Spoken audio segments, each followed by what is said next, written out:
अभी तक हमने सॉल्युबिलिटी के टॉपिक पर दो इफेक्ट देख लिए थे।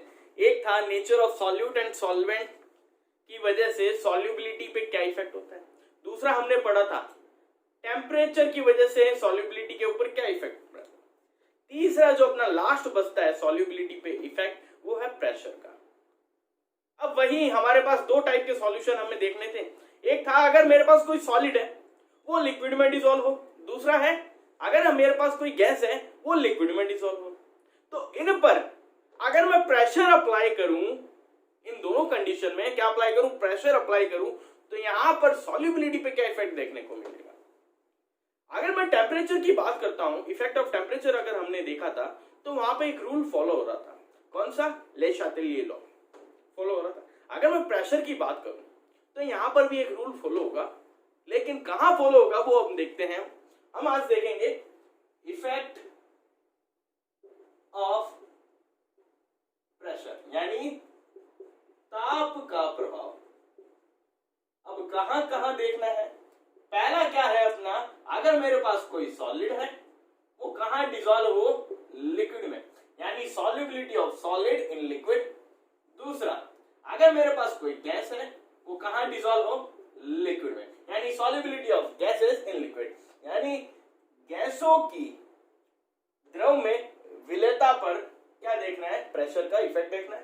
ठोस की द्रव में विलेयता पर किसका इफेक्ट देखना है, प्रेशर का देखना है। अब यहां पर देखो मुझे क्या अप्लाई करना है, प्रेशर। तो देखो यहां पर सॉल्यूट कौन है, सॉलिड, यहां पर सॉल्यूट कौन है, गैस, यानी यहां पर विलय है ठोस, यहां पर विलय कौन है, गैस। अब आपको एक बात समझ में आती है, अगर पहले आपने कभी, पता है सभी को नॉर्मली पता होगा सॉलिड क्या होता है। अगर सॉलिड पे मैं प्रेशर अप्लाई करूं तो हमें पता है सॉलिड जो होता है इनकंप्रेसिबल होता है। क्या होता है, इनकंप्रेसिबल, यानी असंपीड्य। क्या होता है, असंपीड्य, यानी कोई एक ऐसा पदार्थ जिस पर अगर मैं प्रेशर अप्लाई भी करूं तो क्या होगा, वो कंप्रेस नहीं होगा, वो क्या हो जाएगा, टूट जाएगा। तो यानी सॉलिड एक ऐसा पार्टिकल है या एक ऐसा सब्सटेंस है जो क्या होता है, इनकंप्रेसिबल होता है नेचर में, यानी असंपीड्य। अगर मैं इसको किसी लिक्विड में डिसॉल्व कर रहा हूं, अब उस सॉल्यूशन में क्या अप्लाई करूं, प्रेशर अप्लाई करूं, तो यहां पर सॉल्युबिलिटी पर इसका कोई इफेक्ट नहीं होगा। इसका मतलब नो इफेक्ट। क्यों इफेक्ट नहीं करता? क्योंकि सॉलिड क्या होता है, इनकंप्रेसिबल, यानी असंपीड्य होता है। अब सारी की सारी जो कहानी है वो किस पे टिकी है, हमारे इस सॉल्यूशन पे टिकी है। अगर मेरे पास कोई गैस एज अ सॉल्यूट है और लिक्विड एज अ सॉल्वेंट है, उस गैस को क्या कर रहा हूं मैं, लिक्विड में डिसॉल्व करना चाहता हूं। अब यहां पर ये भी देख लो, यहां पर जैसे इनकंप्रेसिबल था सॉलिड, अगर मैं यहां गैस की बात करूं, क्या ये इनकंप्रेसिबल है क्या? तो आप लोगों कहोगे नहीं, ये तो कंप्रेसिबल है, यानी गैस को मैं क्या कर सकता हूं, इजीली कंप्रेस कर सकता हूं। जब हम गैस को कंप्रेस करते हैं तो वो किस फॉर्म में कन्वर्ट हो जाता है, लिक्विड फॉर्म में। ये आप लोगों को पता है। इसका मतलब गैस कंप्रेसिबल है, तो यहां पर जब ये डिसॉल्व होगा, ये जो गैस है डिसॉल्व होगा किसमें, किसी लिक्विड में, तो सॉल्युबल होगा। अब देखो, अब अपने को बात करनी है solubility of gases in liquid. पूरी की पूरी कहानी इसी पर टिकी है, यानी जब कोई गैस किसी लिक्विड में डिसॉल्व होगी और वहां पर हम प्रेशर में क्या करें, चेंजेस करें, तो उसकी सॉल्युबिलिटी पे क्या इफेक्ट होगा। और यहां पर अभी थोड़ी देर बाद आपके पास एक लॉ आएगा जो यहीं पर काम करता है गैसेस के लिए, वो है हेनरी लॉ।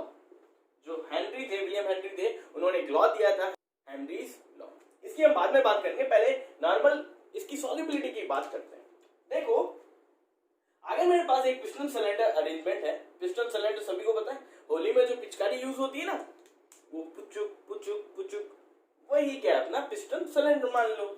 यहां पर मेरे पास अपर पार्ट में गैस भरी है और लोअर पार्ट में क्या है, कोई लिक्विड एज अ सॉल्वेंट मैंने ली है। ठीक है, अब मैं क्या करता हूं, इस पर प्रेशर अप्लाई करता हूं। अब मुझे पता है जब गैस के पार्टिकल्स पर प्रेशर अप्लाई होगा, जब गैस के पार्टिकल्स पे क्या होगा, प्रेशर अप्लाई होगा। और हमें वैसे भी पता है गैस में क्या होती है, रैंडमनेस होती है। अब इस पे अगर आप प्रेशर अप्लाई करो तो यहां पर अंदर गैस में क्या होगा, प्रेशर इंक्रीज होगा।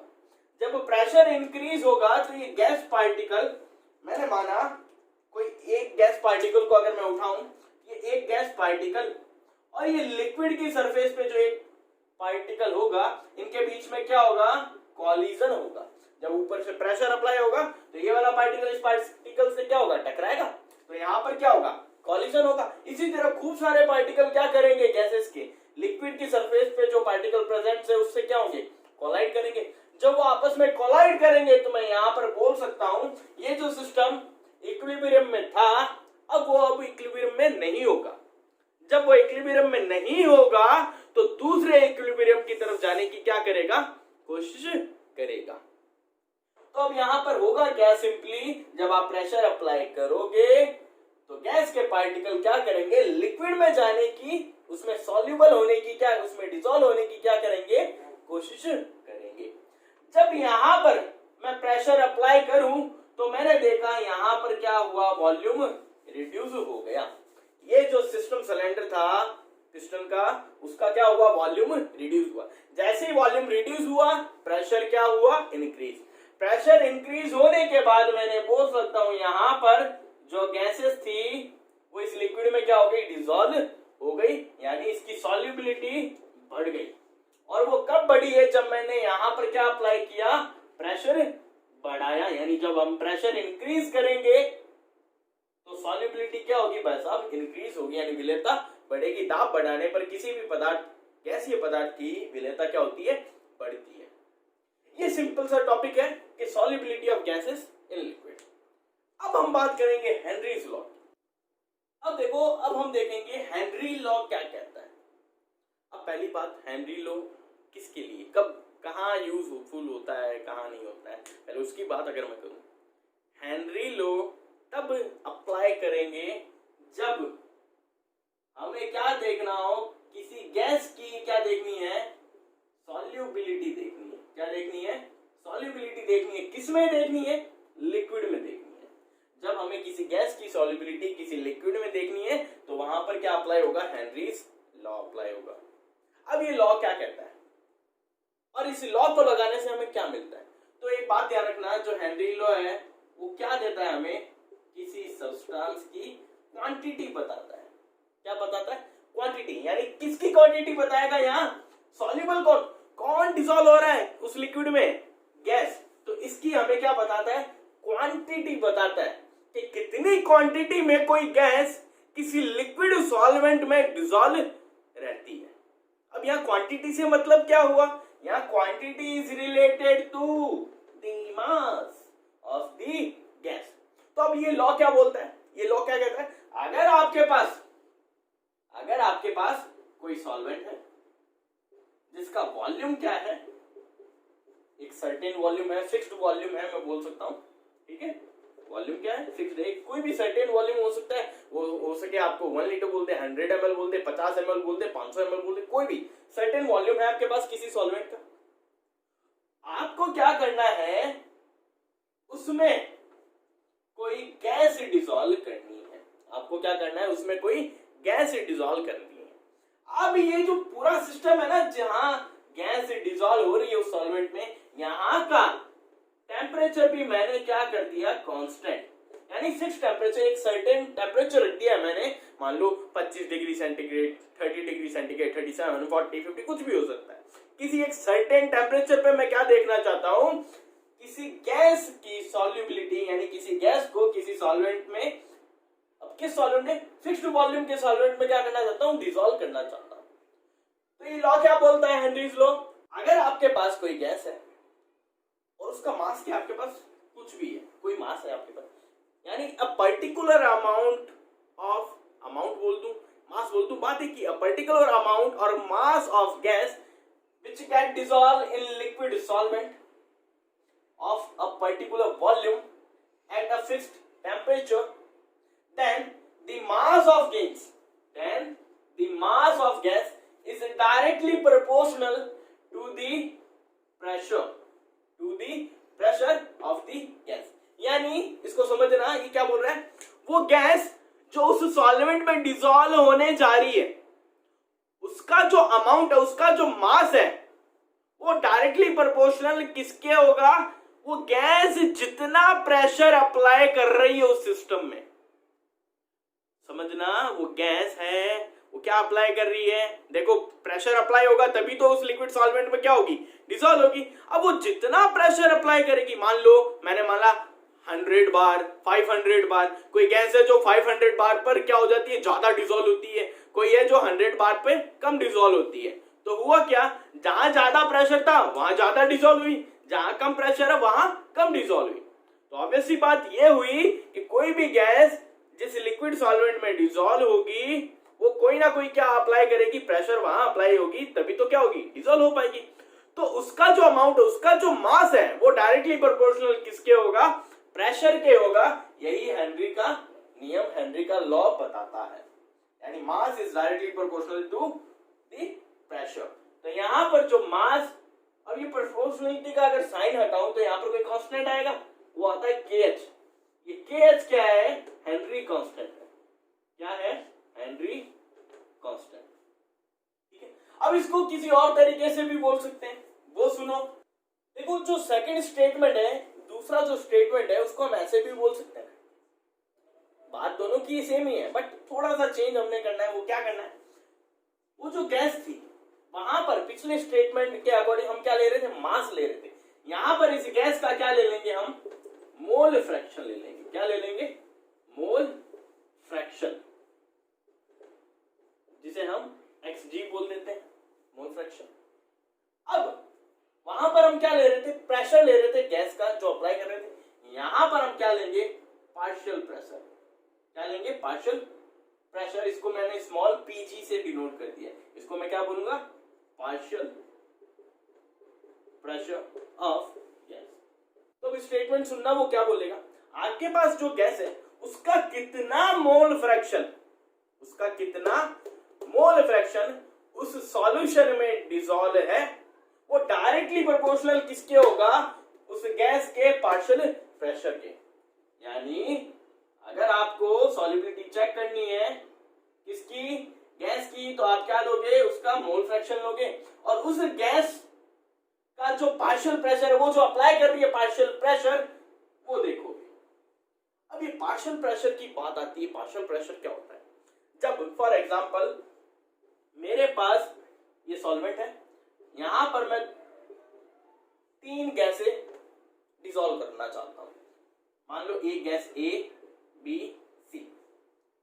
अगर यहां सिंगल गैस होती, सिर्फ एक ही टाइप की गैस होती, मैं क्या लेता, प्रेशर लेता। लेकिन यहाँ खूब सारी गैसेस है, तो मैं यहाँ क्या लूंगा, हर एक गैस का मेरे को प्रेशर काउंट करना पड़ेगा। इसके लिए हम क्या करेंगे, उस गैस का पार्शियल प्रेशर लेंगे। तो यहाँ पर क्या हुआ, नंबर ऑफ जो सॉल्यूट्स हैं वो क्या हो गए, इंक्रीज हो गए। जब नंबर ऑफ सॉल्यूट इंक्रीज हो जाएंगे तो आपको ध्यान क्या रखना है, क्या लेना पड़ेगा, मोल फ्रैक्शन लेना पड़ेगा। तो स्टेटमेंट क्या ध्यान रखोगे, according to Henry's law, mole fraction of the gas which is dissolved in a solution is directly proportional to the partial pressure of the gas. इतना सा कहानी। अब वही प्रोपोर्शनलिटी का साइन हटाओ, कांस्टेंट आएगा वही KH। तो दोनों जो स्टेटमेंट है वो दोनों सेम है, ये दोनों पर लागू होगा। तो ज्यादा बेटर कौन सा, ये वाला याद रखो चाहे वो वाला याद रखो, मेनली ये याद रखना। ठीक है, अब देखो, अब मैं अगर बात करूं कि ये जो हेनरी लॉ है, ये जो हेनरी लॉ है, इसमें ये जो कांस्टेंट आ रहा है जिसको हम क्या बोल रहे हैं, हेनरी कांस्टेंट बोल रहे हैं, ये वेरी कब करेगा, किस किस के लिए वेरी करेगा, इसकी वैल्यूज क्या होगी, कैसे डिपेंड होगा किसी चीज पे। तो हम देखो, अगर मैं यहां देखूं, ये जो पार्शियल प्रेशर है और ये जो मोल फ्रैक्शन है, अगर इसके बीच अगर मैं ग्राफ बनाऊं, क्योंकि दोनों प्रोपोर्शनल है तो कुछ ऐसा ग्राफ बनेगा। अब अगर यहां मैं KH की वैल्यू की बात कर दूं, किसकी बात कर रहा हूं, KH के वैल्यू की। ये जो KH की वैल्यू है ये क्या करती है, डिपेंड करती है। क्या करती है, डिपेंड करती है। किस पर डिपेंड करेगी, depends on nature of a gas, यानी उस गैस का नेचर कैसा है। अगर बाय चांस मैं क्या करता हूं, किसी गैस को मैं किसी में लिक्विड सॉल्वेंट में डिसॉल्व कर रहा हूं और मैंने क्या किया, टेम्परेचर इंक्रीज कर दिया। जब मैं टेम्परेचर इंक्रीज करूंगा तो होगा क्या, KH की वैल्यू इंक्रीज होगी। ये बात ध्यान रखना, ये बहुत ही इंपॉर्टेंट बात है। जब आप टेम्परेचर क्या करते हो, किसी गैस का इंक्रीज करोगे तो उस गैस के लिए केएच की वैल्यू क्या होगी, इंक्रीज होगी। जब उस केएच की वैल्यू क्या होगी, इंक्रीज होगी, तो उस गैस की जो सॉल्युबिलिटी है, तो उस गैस की जो सॉल्युबिलिटी है वो क्या हो जाएगी, डिक्रीज हो जाएगी। यानी जब हम तापमान बढ़ाएंगे तो क्या होगा, हेनरी कांस्टेंट की वैल्यू क्या होगी, बढ़ेगी, जिससे विलयनता क्या हो जाएगी, घट जाएगी। अब ये किस किस के लिए होता है, नॉर्मली जो आपको एनसीईआरटी के अकॉर्डिंग ध्यान रखना है, किसके लिए होता है ये, ऑक्सीजन एंड नाइट्रोजन गैसेस पर ये वाला पूरा पूरा क्या होता है, फिट बैठता है। ऑक्सीजन और नाइट्रोजन के लिए अगर आप टेम्परेचर क्या कर रहे हो, इंक्रीज कर रहे हो, तो उनकी जो केएच की वैल्यू है वो भी क्या होगी, धड़ाम से इंक्रीज होगी। जब केएच की वैल्यू इंक्रीज होगी तो सॉल्युबिलिटी क्या हो जाएगी उस सब्सटेंस की, डिक्रीज हो जाएगी। आई बात समझ में। अब देखो, अब अगर मैं बात करूं कि जो अपना हेनरी लॉ है उसे हम कब कब अप्लाई करेंगे, तो उसकी कुछ कंडीशंस है। वो कंडीशंस क्या है, सुनना पहले। जो पहली कंडीशन है वो क्या है, कोई गैस है अगर आपके पास और उसके मॉलिक्यूल्स क्या है, इक्विलिब्रियम में, उसके मॉलिक्यूल्स क्या है, इक्विलिब्रियम में किसी सॉल्यूशन के साथ, तब आप क्या करोगे, ये रूल अप्लाई करोगे। यानी हुआ क्या, पहला condition, when molecules of a gas are in equilibrium, यानी गैस के जो अणु हैं वो साम्य पर हो। कहां हो, साम्य पर, यानी साम्य अवस्था में होने चाहिए। दूसरा, जब यानी व्हेन प्रेशर क्या हो, कम हो। जब प्रेशर क्या हो, कब हो, कम हो, और टेम्परेचर क्या हो, ज्यादा हो, तभी हम हेनरी रूल या जो लॉ है अप्लाई करेंगे। ये बात सुनना बहुत इंपॉर्टेंट है। जब कहीं पर प्रेशर क्या है, कम है, और टेम्परेचर क्या है, ज्यादा, तभी हम हेनरी रूल्स अप्लाई कर सकते हैं। कौन सा हेनरी रूल, जो हमने अभी पढ़ा है, mass is directly proportional to the pressure, या मैं बोल सकता हूं mole fraction of gas is directly proportional to the partial pressure of the gas, ये वाला रूल तभी अप्लाई करेंगे। यानी प्रेशर कम होना चाहिए और टेम्परेचर क्या होना चाहिए उस सिस्टम का, ज्यादा। तीसरा क्या कहती है कंडीशन, तीसरी कंडीशन ये बोलती है, जो गैस एज अ सॉल्यूट आपने ली है और जो सॉल्वेंट एज अ लिक्विड आपने लिया है, यानी जो लिक्विड है एज अ सॉल्वेंट आपने लिया है, उनके बीच में कोई केमिकल रिएक्शन नहीं होनी चाहिए। यानी जो सॉल्यूट एंड जो सॉल्वेंट है आपके पास, यानी जो विलय और विलायक है, वो केमिकली रिएक्ट नहीं करने चाहिए। ये बहुत इंपॉर्टेंट बात है। ये तीनों बातें ध्यान रखना। क्या क्या है, गैस के जो मॉलिक्यूल्स है इक्विलिब्रियम में होने चाहिए। दूसरा, जहां ऐसा सिस्टम जहां प्रेशर क्या हो, कम हो, टेम्परेचर ज्यादा हो, वहां हेनरी रूल अप्लाई कर दूंगा। और वहां अप्लाई करूंगा जहां सॉल्यूट और सॉल्वेंट आपस में केमिकली रिएक्ट नहीं हो रहे। अगर कहीं पर केमिकली रिएक्ट कर रहे हैं तो हम वहां पर ये रूल अप्लाई नहीं कर सकते। ये बात ध्यान रखना, ठीक है। अब देखो, अब अगर हम बात करें कि जो हेनरी का लॉ है, हेनरी का जो नियम है, वो कहाँ कहाँ अप्लीकेबल है, कहाँ कहाँ अप्लाई होता है, तो अब सुनना। नॉर्मली हम जो सॉफ्ट ड्रिंक्स पीते हैं, कोल्ड ड्रिंक्स पीते हैं, उनमें क्या होती है, कार्बन डाइऑक्साइड होती है। वो जो कार्बन डाइऑक्साइड है हाई प्रेशर पे क्या होती है, बॉटल्स में भरी जाती है। यानी जितनी भी कोल्ड ड्रिंक की इंडस्ट्रीज है वहां पर हम हेनरी लॉ का एप्लीकेशन देख सकते हैं। और कहाँ होता है, और आप लोगों ने गोताखोर देखे होंगे समुद्र में, जो ऐसे हमारे पास डाइवर्स होते हैं जिन्हें हम स्क्यूबा डाइवर्स कहते हैं। वो क्या होता है, समुद्र की गहराई में क्या होते हैं, डाइव करते हैं, ठीक है। वो जब डाइव करते हैं डिस्कवरी चैनल्स पे या नेशनल ज्योग्राफी पे आपने देखा होगा, वो अपने पीछे शोल्डर्स पे क्या होते हैं, एक टैंक लगा के चलते हैं, जिसके हम एयर टैंक या ऑक्सीजन सिलेंडर हम बोल सकते हैं। उसकी थ्रू से वो क्या करते हैं, रेस्पिरेशन कंटिन्यू करते हैं अपना।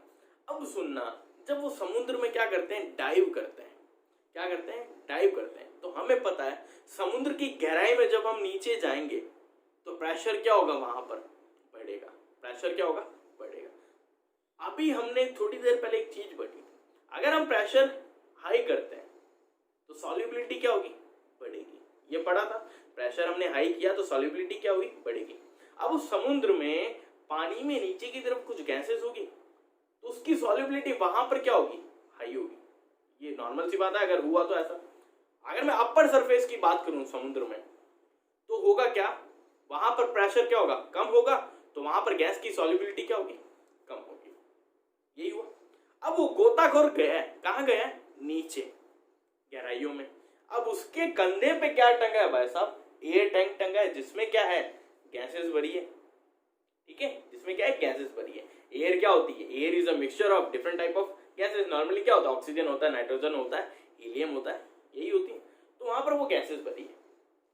अब वो समुद्र में क्या कर रहा है, डाइव कर रहा है, तैर रहा है। तो होगा क्या, जब वो रेस्पिरेशन की जो प्रोसेस है वो कंटिन्यू करता रहेगा। लेकिन जब वो, यहाँ पर देखो मैं डायग्राम के थ्रू भी समझा रहा हूँ, ये समुद्र की गहराई में नीचे की तरफ है जहां पर प्रेशर क्या है, हाई है। तो यहाँ पर अगर कोई गैस है इस इतने एरिया में तो उसकी सॉल्युबिलिटी यहाँ पर क्या होगी, ज्यादा होगी, ये हमें पता है। तो यहाँ पर क्या हुआ, ये जो बंदा था ये क्या ले रहा था, रेस्पिरेशन प्रोसेस अपना कंप्लीट कर रहा था वाया टैंक। ये जो एयर टैंक है इसके थ्रू क्या हो रहा था, कंप्लीट कर रहा था। लेकिन यहां बाहर नीचे की तरफ प्रेशर क्या है, हाई। प्रेशर हाई होने की वजह से जब वो इनहेल करेगा ये एयर तो उसकी सॉल्युबिलिटी उसके ब्लड में क्या होगी, ज्यादा होगी। क्या होगी, ज्यादा। एक कंडीशन हुआ क्या, ये गोताखोर था, ये जब नीचे की तरफ है यहां पर, तो यहां पर मैंने अभी आपको बताया नीचे की तरफ समुद्र में गहराइयों में जाने पर प्रेशर क्या होता है, बढ़ता है। जब यहाँ प्रेशर हाई होगा और इस जगह पर इस बंदे ने क्या किया, अपना रेस्पिरेशन प्रोसेस किया, इसने सांस ली एयर टैंक के थ्रू। ठीक है, तो अब होगा क्या, वो गैस जब अंदर जाएगी ब्लड से कांटेक्ट में आएगी तो उसकी सॉल्युबिलिटी ब्लड में क्या हो जाएगी, इंक्रीज हो जाएगी। इतना समझते हो। अब दूसरी कंडीशन समझना, जब ये बंदा धीरे धीरे वापस ऊपर की तरफ आता है, मैंने माना इधर आया ये बंदा, जैसे ही ऊपर आया, अब बाहर क्या है, प्रेशर लो है, बाहर क्या है, प्रेशर लो है। अब यहां पर जब आया, यहां पर भी क्या हो रही थी, इसकी रेस्पिरेशन की जो प्रोसेस है वो कंटिन्यू थी, सांस लेने की प्रक्रिया लगातार चल रही होगी। अगर वो कंटिन्यू हो रही है यहां पर, तो अब होगा क्या, जब रेस्पिरेशन प्रोसेस हो रही होगी उस समय वो वापस क्या होगा, इनहेल करेगा, सांस लेना देना तो चलता रहेगा, पहले खींचेगा फिर छोड़ेगा, खींचेगा छोड़ेगा। ठीक है, मैंने माना यहां पर इसने खींचा और यहां पर इसने छोड़ा। जब वो यहां पर बाहर सांस छोड़ रहा है, ठीक है, तो होगा क्या, नाइट्रोजन उसके साथ बाहर आएगी, नाइट्रोजन गैस भी एयर के थ्रू वापस आएगी। जब हम बोल सकते हैं कार्बन डाइऑक्साइड बाहर देते हैं हम, तो उसके साथ हो सकता है नाइट्रोजन भी वापस आएगी। ऑब्वियस सी बात आती है, जब ये नाइट्रोजन बाहर आती है उस समय ये नाइट्रोजन गैस ब्लड में क्या बनाती है, बबल्स बनाती है। क्या बनाती है, बबल्स, यानी बुलबुले बनाती है। जब ये बुलबुले बनाती है, ये बुलबुले क्या करते हैं, अपनी ब्लड वेसल्स यानी ब्लड कैपिलरीज जो होती हैं, यानी मैं बोल सकता हूं हिंदी में रुधिर केशिकाएं जो होती हैं, उनमें क्या करते हैं, अवरोध उत्पन्न करते हैं, उनमें बैरियर लगाते हैं। बैरियर लगाएंगे तो होगा क्या, यहां पर इस सिचुएशन को हम एक बोलते हैं नाम, बैंड्स। यहां पर बैंड्स क्रिएट होते हैं। बैंड्स क्रिएट होने का मतलब क्या है, पेन होता है, हमें सांस लेने में तकलीफ होने लगती है। बैंड मतलब हम बोल सकते हैं पूरी बॉडी में ऐसा होता है कुछ पेन हो रहा है, और ज्यादा बैंड अगर हुए तो इंसान स्वाहा हो जाता है। तो हुआ क्या है, आपको ध्यान क्या रखना है, इसका यूज कैसे एप्लीकेशन बता रहा हूं। ये जो एयर टैंक्स होती है, ऐसी सिचुएशन ना हो, बैंड की सिचुएशन ना हो, तो हम क्या करते हैं, इस टैंक में डाइल्यूटेड हीलियम भर देते हैं। जो एयर है उसके साथ डाइल्यूटेड एयर और भर देते हैं। तो अब हुआ क्या, अब ये पढ़ना second point, to avoid bands and the toxic effect of high concentration of nitrogen in the blood, the tanks used by scuba divers are filled with air diluted with helium gases. तो simple सी कहानी क्या हुई थी, जब scuba diverse dive करते हैं तो वहां पर बैंड की सिचुएशन है ना आए, इसीलिए जो एयर टैंक्स होते हैं उनमें डाइल्यूटेड हीलियम भरी जाती है, जो कि एप्लीकेशन किसका है, हेनरी लॉ का। क्योंकि यहाँ पर प्रेशर हाई हो रहा था, सॉल्युबिलिटी क्या हो रही थी, इंक्रीज, यहाँ प्रेशर लो था, सॉल्युबिलिटी क्या हो रही थी, डिक्रीज। तो उसी में मैं बोल सकता हूँ ये हेनरी लॉ का क्या है, एप्लीकेशन है। तो यहाँ पर ये खत्म क्या होता है, हेनरी लॉ। अब हम बात करते हैं न्यूमेरिकल।